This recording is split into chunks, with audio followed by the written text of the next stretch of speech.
तुम्ही काय बोलताय? काय बोलायचं म्हणजे? काय बोलायचं म्हणजे? आल्यापासून तुम्ही मोबाईलवर बोलत बसले. पाणी पिणार तुम्ही प्या की.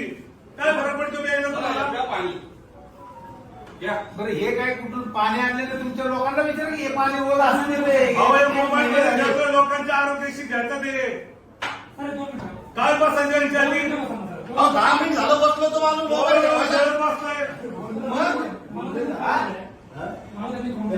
यांना फोन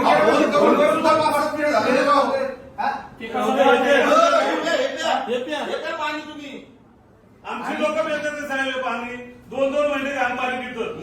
2-2 महिने. विचारा त्यांना किती दिवसापासून प्रॉब्लेम चालू नाही पाणी पिल्याशिवाय नाही बसता त्या. अहो आम्ही रोज पितोय पाणी हे असं काय करता तुम्ही? आपला बिल नंबर 28-29 मध्ये आणि 30 मध्ये येत नाहीये. अहो साहेब अख्ख्या हिशोबाला पाणी देते. तुम्हाला काय माहिती तुम्ही तुम्ही एक ग्लास घ्या, तुम्हाला कळेल. तुम्ही एक ग्लास घ्या, त्यांना एक ग्लास द्या. पाणी येते मान्य आम्ही पण नाही म्हणतो. मान्य मग लोकं पिणार नाही. केलं काय? भाजपच्या ऑफिस बाहेर जाऊन बसतं ते. लोकांचे प्रश्न सोडवा ना. भाजप रविवारच्या दिवशी भाजप बघा देतात. बाकीचे लोकांचे प्रश्न नाही का? असं नाही करायचं साहेब. एक दिवस तरी आले का?